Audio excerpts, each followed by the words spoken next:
even had a conversation with Theodore Roosevelt. I said, what did you think about the Panama Canal? Do you consider that your greatest achievement? How do you feel about the fact that the Democrats gave the Panama Canal away to Panama for $1?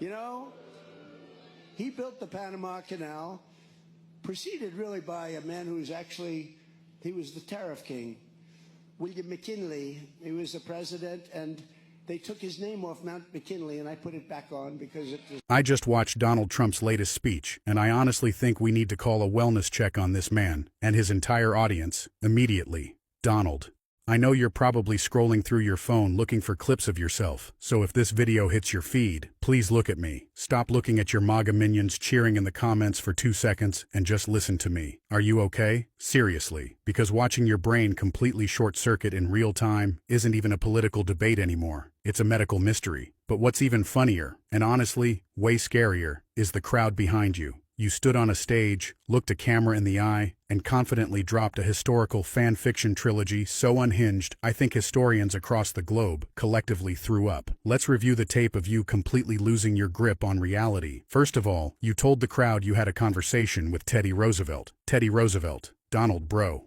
He died in 1919. He has been decomposing for over a century. You went to a presidential library, walked up to a flat-screen TV, running an interactive AI chatbot, and your brain genuinely registered it as a real guy named Ted. But the absolute best part? When you said that, your followers actually cheered and nodded along. Look at the tape. You could tell these people you had breakfast with Julius Caesar at a Waffle House this morning, and they'd throw their hands in the air and yell, USA, USA. Are you all completely unplugged from the Matrix? If I put an iPad with a FaceTime filter in front of you, Donald, are you going to try and appoint a cartoon dog to your cabinet while your crowd applauds your brilliant hiring strategy? And please stop trying to act tough. The only thing you and Teddy have in common is that people shot at you. Except when Teddy took an actual bullet straight to the ribs, he stayed on stage and finished his 90-minute speech like an absolute unit. You got a scratch on your ear from a piece of podium glass and wore a literal couch cushion on your head for 2 weeks, begging for sympathy. Then you started yelling that the Democrats gave away the Panama Canal for $1.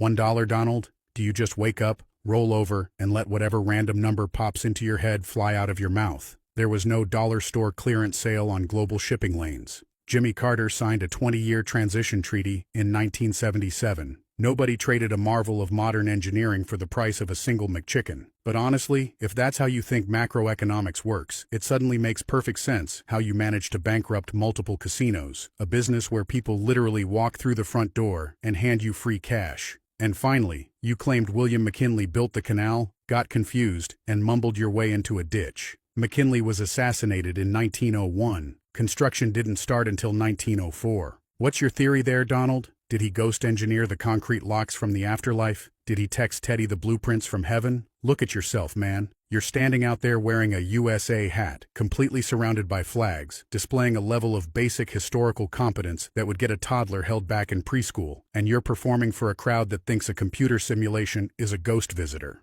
You aren't a stable genius. You aren't a savior. You're just a confused, rambling con man who can't tell the difference between a real historical figure and an iPad. Drop a comment below if you think Donald and his applause squad need to step away from the AI statues, step away from the microphone, and let the adults handle the country. Like and subscribe for more reality checks, because clearly, someone has to do them.